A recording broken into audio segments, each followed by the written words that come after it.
প্রিয় দর্শকবৃন্দ, কিছুক্ষণ আগে একটি ভিডিও দেখলাম। কি একটি ভয়ঙ্কর দৃশ্য!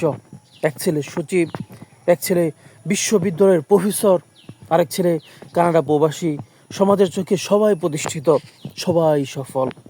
কিন্তু যে মা নিজের ঘুমহীন রাত, অগণিত কষ্ট, ত্যাগ আর ভালোবাসা দিয়ে তাদের এই অবস্থানে পৌঁছে দিয়েছেন, সে মায়ের নিথর দেহ 7 দিন ধরে ঘরে পড়েছিল।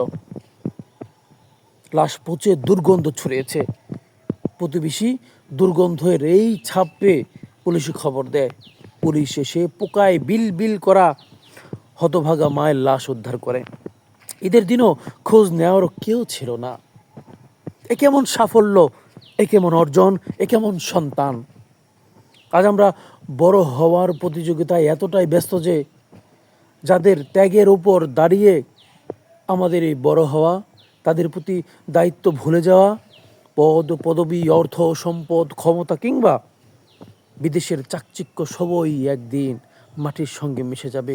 কিন্তু বাবা মার হক আদায় করছে কিনা সে হিসাব থেকে কেউ রেহাই পাবে না। আমার খুব দেখতে ইচ্ছে করছে সেই সচিবকে, সেই প্রফেসরকে, সেই কানাডা প্রবাসী কুলাঙ্গার সন্তানদের। এদের ছবির সাথে ওদের মায়ের ছবিটা যুক্ত করে পাড়া মহল্লার মোড়ে মোড়ে টানিয়ে রাখা দরকার, যেন এখান থেকে প্রতিটি মানুষ শিক্ষা নেয়। তা পরিশেষে বলতে চাই যে যদি উচ্চশিক্ষিত হওয়ার পাশাপাশি যদি একটু দিনী শিক্ষাও দিত, তাহলে হয়তোবা সে মায়ের যে দায়িত্বটা, এটা হয়তো ভালোবাসাটা সে সন্তানরা বুঝতে পারতো।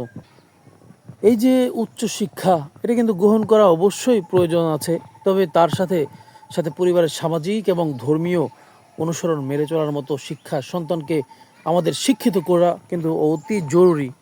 তাই পরিশেষে বলতে চাই, দুনিয়ার শিক্ষা শিখিয়েছেন, সন্তানদের আসল শিক্ষা দিতে পারেনি। প্রকৃত শিক্ষাই হলো দিনী শিক্ষা। এই দিনী শিক্ষা সন্তানকে অন্তত কিছু হলেও দিনের শিক্ষা দেওয়া উচিত।